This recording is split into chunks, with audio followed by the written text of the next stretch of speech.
This is the Lotus Evija, and what it is a £2 million, 2000 brake horsepower electric hypercar. And there's only one word to describe this, it's epic. This car is an instant icon.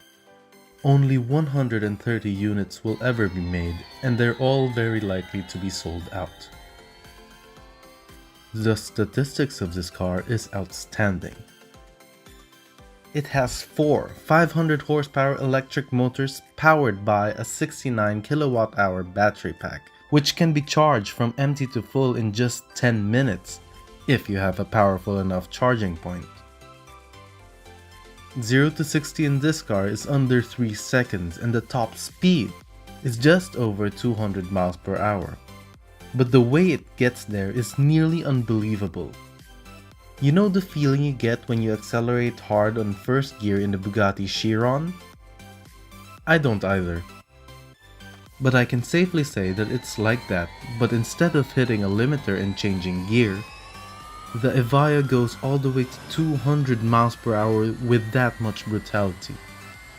Its design too is out of the Lotus ordinary. The most obvious are the two Venturi tunnels going through the side of the car to the tail that reduces drag massively and help the rear diffusers and wing generate the most aerodynamic efficiency as needed.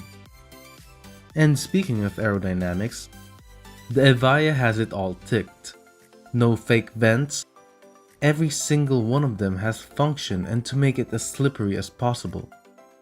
Every unnecessary unaerodynamic part of it is removed. The windscreen wiper is detachable, the wing mirrors are retractable cameras, and everything else is very much techy.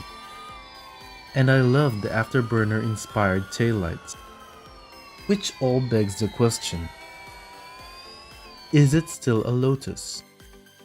Well, to make a Lotus there are key ingredients. Weight should be as low as possible, the interior should be simple, and those two combined should add up to a very fast car, especially in the corners. And the Evija looks like it doesn't follow any of those. But it does. You shouldn't compare the Evija to a petrol-powered car. Instead, compare it to the electrics. And in terms of simplicity and lightness, it ticks all those easily.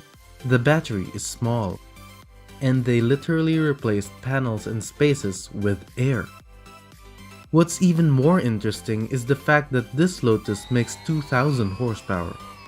It wasn't long ago when the Veyron set the record to be the first production car to make 1000 horsepower, and the movement from making 100 to 1000 horsepower from road cars took decades. But the movement from 1000 to 2000 brake horsepower just took less than 2 decades.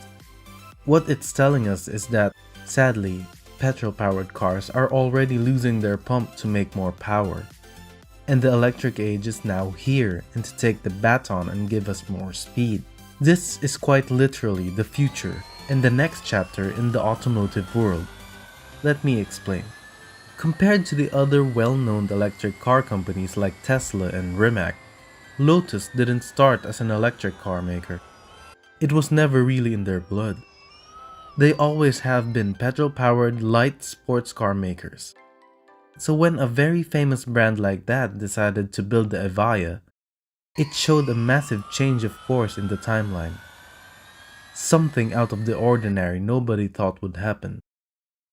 So what the Evija is not just a halo car for Lotus, but a benchmark for other upcoming electric hypercars.